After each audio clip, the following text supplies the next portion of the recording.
Have you ever looked at pictures of the planets and just wondered why they're all so different? I mean, on one hand, you've got these tiny rocky worlds baking right next to the sun, and then you have these absolutely colossal gas giants just swirling out in the freezing cold depths of space. It's like two totally different solar systems got mashed into one. So let's get into it, because this isn't random at all. It's like a cosmic detective case, and the planets themselves, they're the clues that tell this incredible story of how our home system came to be. Right, so the heart of the mystery is this incredible contrast. You know, when you look at our solar system, it's not some smooth, gradual change from one planet to the next. Nope, it's a place of extremes. It really is a system of opposites. You've got planets you could actually, theoretically, stand on, and then you've got these swirling giants with no solid surface to speak of. And wow, do these two pictures tell the story. On the left, you see the quiet, cratered face of a small, rocky world, a silent history book of billions of years of impacts. And then on the right, you have this swirling, dynamic giant, a planet bigger than all the others put together, a world of gas and liquid that is always moving. They live in the same cosmic family, but they could not be more different. So this is the big question we're going to tackle. Why? Why this dramatic split down the middle? Was it just some cosmic coincidence? Or was there a process, some kind of blueprint, that forced our solar system to develop this way? Well, to figure that out, we've got to start looking for patterns in the evidence. And our first huge clue comes from just looking at how the planets are arranged. Turns out, they're not just scattered all over the place. They are clearly, and I mean clearly, grouped into two very different families, almost like they were separated at birth. So, scientists have a name for these two families, the terrestrial planets and the Jovian planets. Terrestrial, just means Earth-like, and Jovian means Jupiter-like. Just understanding these two groups is the first crucial key to cracking the case of where our solar system came from. And when you lay it all out like this, the dividing lines are just incredibly clear. The terrestrial planets, those are the four inner worlds. They're small, they're dense, and they're made of rock and metal.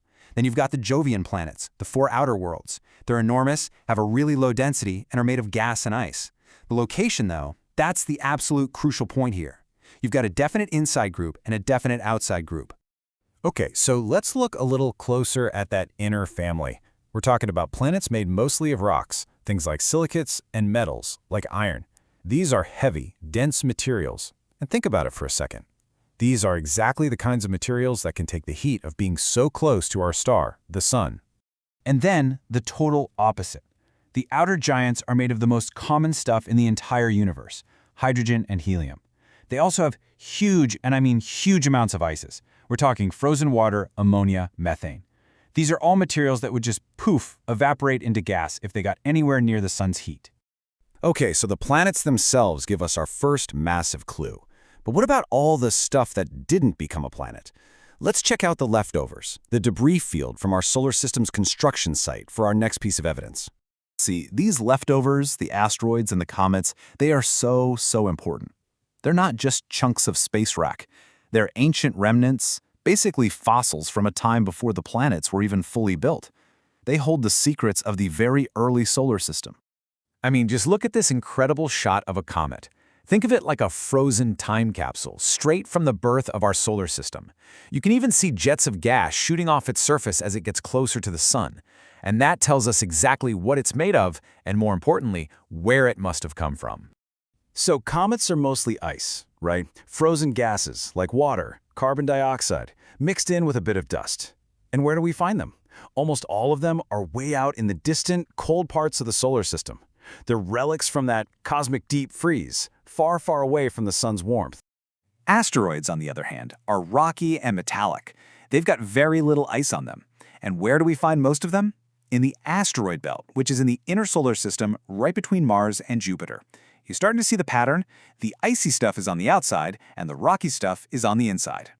All right, we have two types of planets. We have two types of debris, and everything is neatly divided by its location. This just cannot be a coincidence.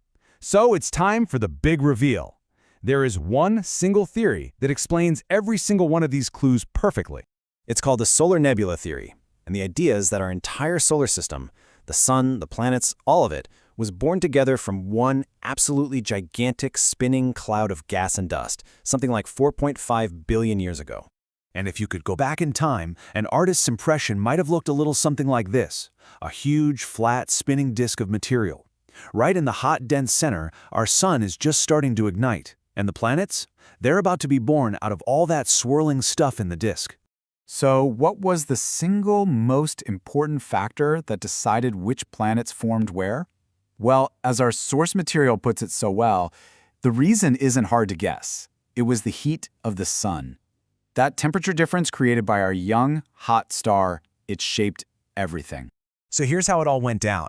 As the sun flared to life, it superheated the inner part of that disk. All the light materials, like ice and some gases, they just got vaporized and pushed way out. Only heavy stuff like rock and metal could handle the heat and stick around. But way out in the cold outer zone, those ices didn't just survive, there was tons of it. So the planets just formed from whatever materials were available in their neighborhood. Rock and metal on the inside, and a whole lot of rock, ice, and gas on the outside. This one simple, really elegant idea. It's basically our solar system's blueprint. It explains all the evidence we've just looked at, and it tells us something really profound about how planetary systems form, not just here, but all across the galaxy. And suddenly, everything just clicks into place. Why do the planets all orbit in the same flat plane? Because they form from a flat, spinning disk. Why are there two types of planets? Because of the temperature difference from the sun. And the rocky asteroids are in the warm inner system, while the icy comets are out in the cold. It all just works. Now, here's what's so exciting. This blueprint we've uncovered, it's not just about our own past. We can use it to understand other solar systems, and right now, we know of thousands of them orbiting other stars. And what we're discovering out there is that while the basic physics might be the same, the results can be wildly different. We found things called hot Jupiters, orbiting incredibly close to their stars, and other systems that look absolutely nothing like ours. It seems there are a whole lot of ways to build a planetary family. And that leaves us with one last, really fascinating thought. We've cracked the case of our own cosmic origin story. We understand our blueprint, but it really makes you wonder, doesn't it? What other blueprints are out there? What other strange and wonderful kinds of solar systems are scattered across the stars, just waiting for us to find them?